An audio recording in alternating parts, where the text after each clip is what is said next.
नमस्कार। घर में दरिद्रता ले आती हैं यह 9 आदतें। घर के बड़े बुजुर्ग भी अक्सर इन आदतों को लेकर कई बार रोक टोक करते हुए देखे गए होंगे, लेकिन इसके पीछे एक बहुत बड़ा अर्थ छुपा हुआ होता है। वास्तुशास्त्र के अनुसार कुछ आदतें ऐसी होती हैं, अगर आप इन बातों का ध्यान नहीं रखते हैं और इन चीज़ों को करते रहते हैं तो आपके घर में कभी भी गरीबी दूर नहीं होगी। जैसे अच्छे काम करने वाले व्यक्ति को अच्छा ही मिलता है, वैसे ही कुछ बुरी आदतें भी होती हैं जिसको करने से हमारे घर में हमेशा क्लेश और परेशानियां ही लगी रहती हैं, क्योंकि यह बुरी आदतें ऐसी हैं जिससे माता लक्ष्मी आपसे नाराज हो जाती है। आखिर ऐसी कौन सी बातें हैं जिसे बड़े बुजुर्ग भी करने से मना करते हैं और वह हमारे घर में गरीबी और दरिद्रता ले आती हैं और हम अपने जीवन में कभी भी सफल नहीं हो पाते। तो आइए जानते हैं बिना देरी किए हुए। लेकिन उससे पहले अगर आप भी चाहते हैं कि माता लक्ष्मी का आशीर्वाद आप पर सदैव बना रहे तो इस वीडियो को एक लाइक करें और आपके अपने चैनल को सब्सक्राइब कर लें और कमेंट में जय लक्ष्मी माता अवश्य लिखें और अपनी हाजिरी लगाएं। तो आइए चलते हैं वो कौन कौन सी बातें हैं जिनको वास्तुशास्त्र के अनुसार बताया गया है। नंबर 1, आपको कभी भी किचन में झूठे बर्तनों को बहुत देर तक यूं ही नहीं रखना चाहिए, क्योंकि खाना खाने के तुरंत बाद इन बर्तनों को धोकर उनकी जगह पर रख दें। कई लोगों की आदत होती है कि वह रात को खाना खाने के बाद बर्तनों को यूं ही बिना धोए सुबह के लिए छोड़ देते हैं, लेकिन इस आदत से आपके घर में नकारात्मक ऊर्जा उत्पन्न होती है। इसलिए आपको किचन में कभी भी झूठे बर्तनों को नहीं रखना चाहिए।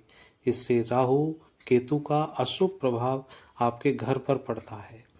इसके अलावा खाना खाने के बाद कभी भी थाली में हाथ ना धोएं। ऐसा करने से आप अपना भाग्य को कमज़ोर बना देते हो। खाना खाने के बाद बर्तन को तुरंत किचन में रखना है और फिर किचन या बाथरूम में या वॉश बेसिन में अपने हाथ धोएं। बर्तन में हाथ धोने से आपकी आर्थिक स्थिति भी कमज़ोर होने लगती है।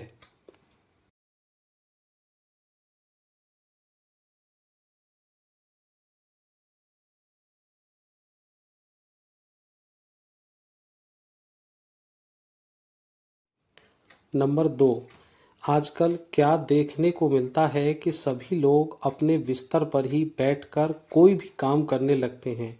टीवी देखते हुए बिस्तर पर ही खाना खाने लग जाते हैं, लेकिन यह आदत बहुत बुरी है। इससे घर की लक्ष्मी हमसे रूठ जाती है। वास्तुशास्त्र में बिस्तर पर बैठकर खाना खाने के लिए मना किया गया है। वास्तुशास्त्र के हिसाब से बिस्तर पर बैठकर खाना खाने से दोष माना गया है और वास्तु दोष हमारे घर पर लगता है। इससे हमारा बिस्तर झूठा हो जाता है, बिस्तर अपवित्र हो जाता है और घर की सुख शांति भंग हो जाती है। वहीं कई बार आलस के कारण या अपनी आदत के चलते कई लोग रसोई घर को साफ करने की जगह खाना बनाकर यूं ही गंदा रसोई को छोड़कर चले जाते हैं, जिससे उसे रसोई घर से दरिद्रता पूरे घर में फैल जाती है और ऐसे घर में कभी भी धन की वृद्धि नहीं होती है। नंबर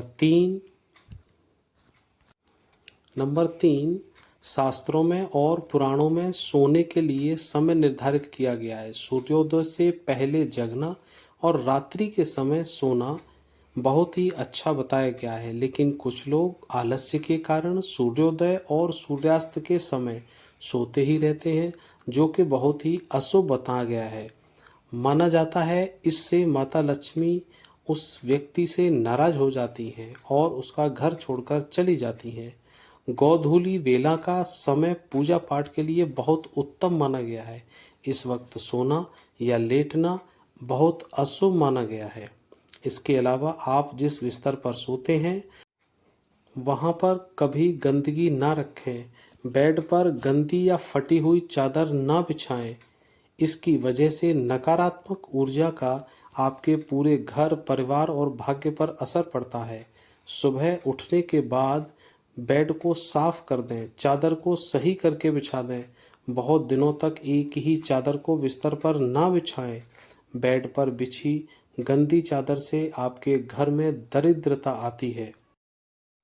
नंबर 4, रोजाना पूजा करने से पहले और पूजा करने के बाद घर के मंदिर हो या सार्वजनिक मंदिर हो, उसकी सफाई रखें और ध्यान रखें उसको कभी भी गंदा ना करें।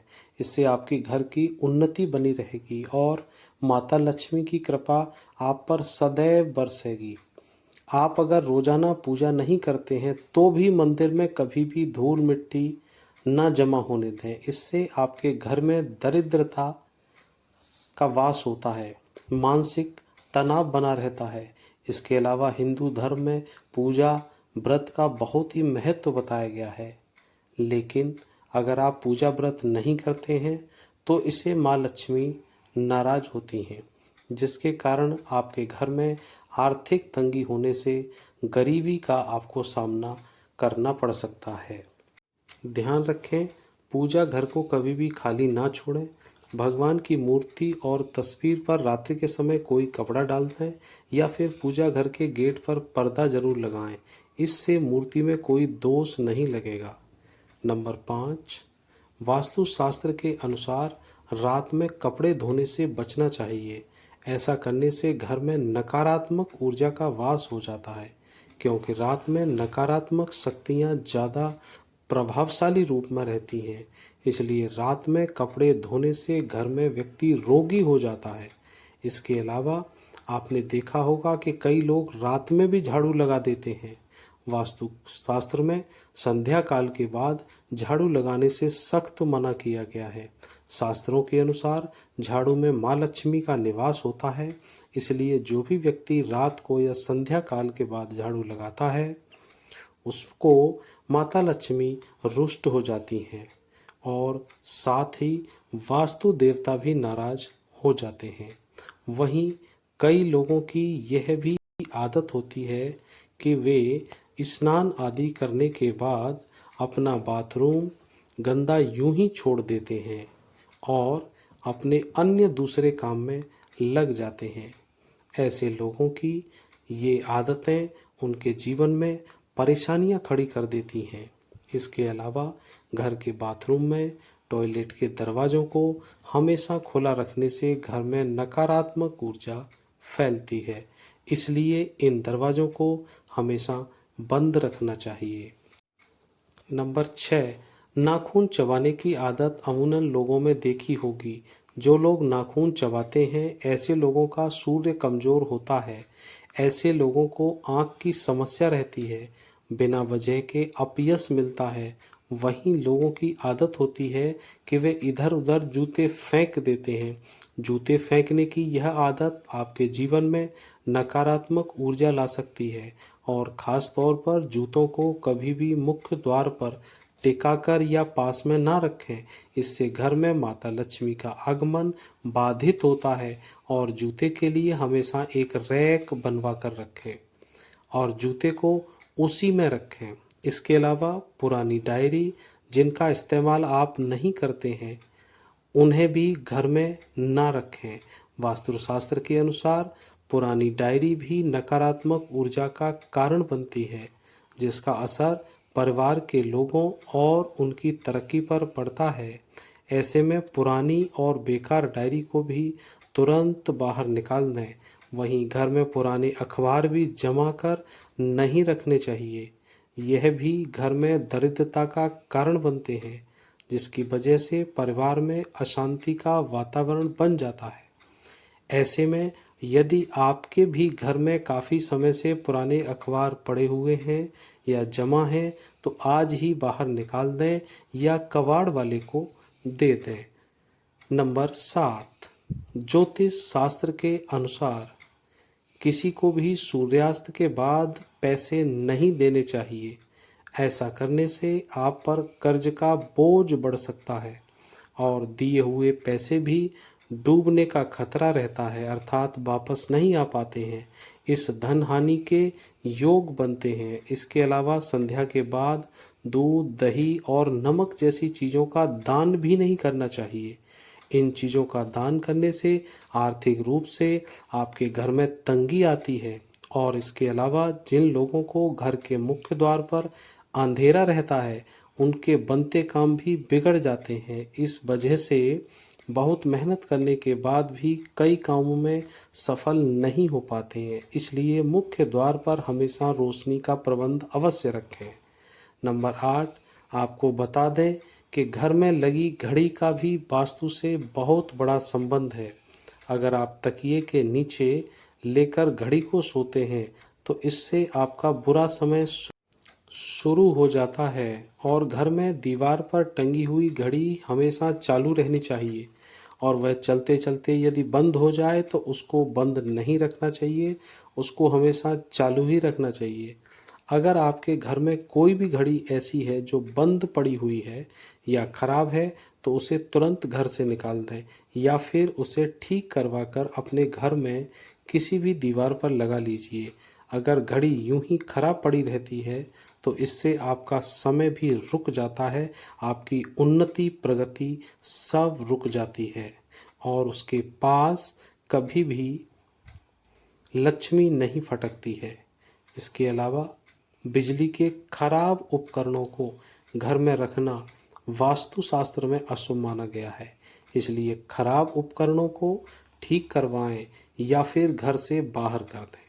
बिजली के खराब उपकरण अनावश्यक तनाव का कारण बन सकते हैं और इससे घर के बच्चों में मानसिक और शारीरिक स्थिति खराब रहती है। इसके अलावा घर में कभी भी पुराने खराब या जंग लगे ताले भी नहीं रखने चाहिए। इन खराब तालों की वजह से परिवार के सदस्यों की तरक्की में बाधा आती है। ऐसे में इन तालों को तुरंत हटा दें।